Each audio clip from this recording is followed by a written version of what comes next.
जगदंब महाराजांचा सर्वांना नमस्कार। आज मी महाराष्ट्रातील जनतेला, देवी भक्तांना, माता भगिनींना अध्यात्मातील एक असं सत्य सांगणार आहे, ज्या पण लोकांना देवी देवता प्रसन्न आहेत, तुम्ही साधना आराधना क्षेत्रामध्ये असाल तर तुमच्यासाठी आचरण नावाची एक लक्ष्मण रेषा आहे, जी लक्ष्मण रेषा कुणालाही ओलांडता येणार नाही आहे। अध्यात्मामध्ये आचरणाला खूप महत्त्व आहे। तुम्ही साधना क्षेत्रात असाल तर माता भगिनींचं आचरण माता सीताप्रमाणे असलं पाहिजे आणि पुरुषाचं आचरण प्रभू श्रीरामाप्रमाणे असलं पाहिजे। आज महाराष्ट्रातच काय अध्यात्मात अशी परिस्थिती आहे की आचरणाचं पावित्र्य लोकांकडून पाळलं जात नाही आहे आणि सरळ सरळ अध्यात्मामधील जी सर्वात मोठी लक्ष्मण रेषा आहे, आचरण ही मर्यादा काही लोकांकडून ओलांडली जात आहे।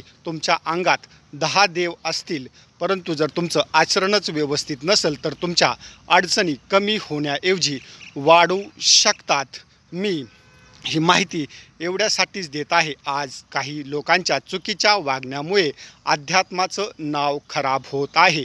ज्या पण लोकांच्या माता भगिनींच्या हातावर भवानी मातेची परडी ताट आहे, गळ्यामध्ये कवड्याची माय आहे, अशा माता भगिनींना मी असं सांगू इच्छितो, तुम्ही आचरणाच्या मर्यादेचं पालन करावं। जर तुमच्याकडून या मर्यादेचं पालन होत नसेल तर तुम्ही भवानी मातेच्या परडी ताटाला हातही लावू नये। भवानी माता खूप कडक देवी आहेत आणि आचरणाची मर्यादा आध्यात्मिक क्षेत्रातील प्रत्येक व्यक्तीस पाळणं अनिवार्य आहे।